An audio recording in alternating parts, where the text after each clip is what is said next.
The day I was fired, the market didn't move a single point. That was the most unsettling part. It was 8:42 a.m. in Seoul when I received the message. Urgent meeting, 17th floor, glass conference room. No sender, none was needed. I had worked there for 11 years. 11 years learning how not to make noise, how not to leave fingerprints. In Korea, power doesn't shout, it whispers, and those who don't learn how to listen simply disappear. I wasn't a visible executive. I didn't appear in reports, didn't give interviews, didn't sign public decisions. My name wasn't attached to anything a journalist could trace. But every risk model, every sensitive foreign investment, every major move went through me. My job wasn't to predict the future. It was to prevent the worst one. When I entered the room, no one offered me a seat. 3 people, dark suits, a closed folder. The glass behind them reflected the city, intact, indifferent. The company has decided to terminate your employment, one of them said, without looking at me. There was no explanation, no accusation, no mistake to correct. Just a document slid across the table. Immediate termination, access revoked, enhanced confidentiality. I remember thinking something absurd. Is that it? 11 years reduced to a 5-minute formality. When I left the building, my badge no longer worked. My email was locked, my name erased from the system as if it had never existed. The market remained stable. The one held firm. Green screens everywhere. But something had changed. I felt it in the silence, too orderly, in the way no one reached out, in how quickly my absence was accepted. That same night, I reviewed my old models from home. Out of habit, out of anxiety, and that's when I saw it. A minor adjustment. A variable only I touched. An invisible limit that was no longer being applied. It wasn't an alarm. It was worse. It was a void. That's when I realized they hadn't eliminated a position when they fired me. They had removed a safeguard. And yet, no one seemed concerned. A collapse doesn't begin with an explosion. It begins with unjustified confidence. I was the first to fall. It's just that no one knew it yet. 3 days after my dismissal, the first fund pulled out. It wasn't news. It didn't make headlines. It didn't trigger public alerts. It was a strategic rebalance, as they called it. A mid-sized foreign fund with heavy exposure to Korean tech. They sold quickly, quietly, outside peak hours. Nothing illegal, nothing scandalous. But I knew how to read that kind of move. It wasn't fear. It was automated distrust. Systems don't panic, they respond to signals. And somewhere in the machinery, a signal had been received, one I used to neutralize. I spent nights reviewing patterns. Limited access, outdated versions, public data only. Still, the pieces began to fit together in a disturbing way. Every small sale triggered a hedge. Every hedge shifted an index. Every altered index fed an algorithm in Hong Kong, Singapore, London. It wasn't a crash. It was a cascading adjustment. On the 4th day, the one lost stability for 47 minutes. Long enough for certain contracts to execute. Long enough for some financial insurances to activate and others not to. That's when I understood something crucial. They weren't reacting to the market. They were reacting to the absence of control. My role had never been to stop investments. My role was to say, this makes sense, but if you do it, something worse will follow. Now no one was saying that. I tried to warn people. Old contacts, names that still owed me favors. Silence, vague replies, meetings postponed indefinitely. One of them, more honest than the rest, finally said, "It's not a good time to stir dust. Some decisions have already been made." Decisions. In the second week, 3 regional banks adjusted their reserves. Officially, due to global prudence. Unofficially, because something in the models no longer added up. I knew exactly what that something was. It was a parameter I had created after the 2008 crisis, adapted to Korea's structure, an invisible threshold that prevented highly correlated capital from exiting at the same time. It wasn't written in any manual. It didn't appear in audits. It existed only because I manually updated it when I sensed tensions the numbers hadn't yet revealed. When I left, That limit died with me. By the third week, the market started to feel strange. Not volatile, not chaotic, strange. Rallies without conviction. Drops no one could explain. High volumes paired with calm press releases. It was like watching someone smile while bleeding internally. The media kept talking about growth, resilience, Asian leadership. But in private rooms, far from cameras, the charts were already marked in red. One night, I received an email from an encrypted account. No signature. What did you do before you left? Nothing else. It took me hours to reply. When I did, I wrote only the truth. I stopped everyone from doing the same thing at the same time. They never answered. On day 27, the main index dropped 3.2% in under an hour. Not historic, not a crash, but enough to trigger passive funds programmed to protect themselves, to sell without asking questions. That's when the domino effect stopped being invisible. Authorities issued statements. Technical correction. External factors. Nothing structural. They were lying, not out of malice, out of selective ignorance. Because admitting that an entire system depended on a nameless individual was unacceptable. That night, alone in front of my screen, I realized something that chilled me. My dismissal hadn't been a mistake. It had been a bet.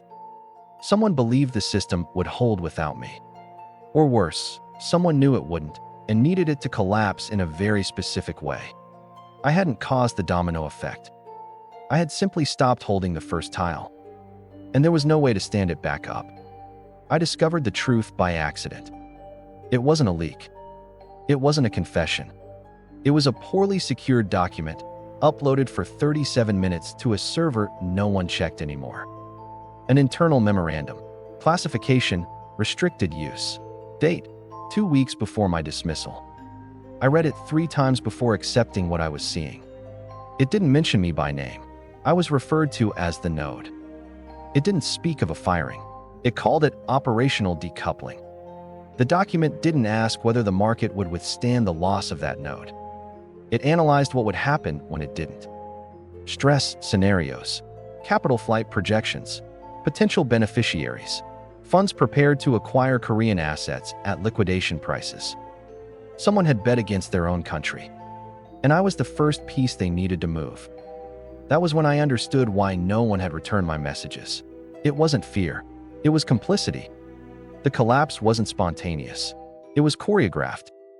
While banks adjusted reserves, certain foreign funds received advance information. While the media called for calm, private meetings closed emergency deals under terms that would never be made public. The rules changed for a few. The government announced a stability committee, a facade. The real discussions took place in rooms without minutes, with translators and contracts prepared in advance. I had been in those rooms before. This time, I had been excluded on purpose. An old colleague agreed to meet me. Dark coffee, nervous glances. He sat with his back to the wall, as if expecting someone to listen in. "You never should have been fired," he said, "but they couldn't leave you in place either." "Leave me do what?" I asked. He waited too long before answering. "Say no?" That's when everything became clear. My role wasn't technical. It was ethical. I stopped decisions that maximized short-term profit and destroyed long-term stability. Not because I was a hero, but because I understood the consequences.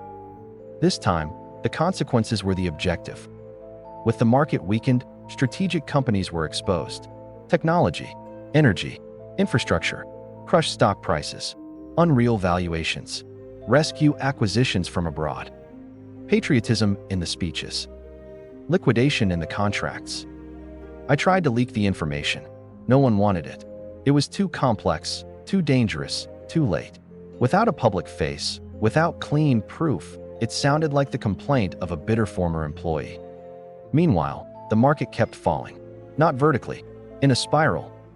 Every state intervention eased one symptom and worsened another. Liquidity injections that inflated bubbles. Restrictions that further frightened small investors. The big players were already protected. One night, I saw the exact number. $1.3 trillion in indirect exposure depended on the balance I used to help maintain. And I was at home, unemployed, watching that balance break without anyone naming it. I considered exposing everything. Names, documents, dates. But I knew what would happen. I'd seen it before. The guilty wouldn't fall. Trust would. And once trust dies, no bailout can bring it back. My dismissal was framed as an administrative decision. The crisis as a global phenomenon. But the truth was simpler and crueler. For a few to win, someone had to remove the brake. And I was the brake. When international markets finally reacted, it was irreversible. Korea hadn't collapsed on its own. It had been pushed. And the world began to notice that something didn't add up. Too much order in the chaos. Too much preparation. The story still wasn't being told. But the price was already being paid. The collapse didn't arrive with a scream. It arrived with exhaustion. Months after my dismissal, the word crisis no longer shocked anyone. It had stopped being a headline and became background noise. The market stabilized, technically, but the stability was a functional lie held together by debt, silence, and invisible sacrifices. Small investors were the first to fall. Pension funds temporarily adjusted. Family savings wiped out without a clear culprit. Mid-sized companies forced to sell at the worst possible moment. They never appeared in international reports. Neither did the financial suicides. A former bank manager jumped from a parking structure in Busan. A tech entrepreneur vanished without leaving a note. A junior analyst was found weeks later in his apartment, surrounded by screens that were still on. There was no official connection between them. There never would be. Meanwhile, acquisitions were finalized. Companies were rescued. Strategic stakes were transferred. The country kept functioning, but it no longer fully belonged to itself. I was asked to testify informally. An office without logos. Carefully worded questions. No recordings. They wanted to understand how it happened, not why it was allowed. Could it have been prevented? They asked. I told the truth. Yes, up until the day I was fired. They never called me again. Over time, my name began to circulate in certain circles, not as a villain, not as a hero, but as a warning. An example of what happens when someone knows too much but controls nothing. I was offered jobs, well-paid ones, conditional, with no real authority. I turned them all down. I had understood something essential. The system didn't collapse because it was weak. It collapsed because it worked exactly as designed once no one stopped it. Those responsible were never prosecuted. Some were even promoted, awarded, featured on magazine covers.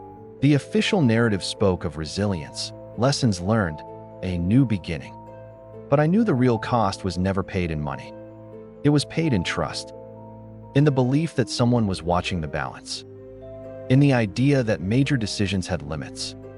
Years later, at an international conference, I heard a foreign minister refer to that period as the Korean correction, a case study, a chart. He didn't mention dismissals. He didn't mention people. I was sitting in the back, no visible credentials. No one recognized me. No one had any reason to. The untold story isn't about the market that fell.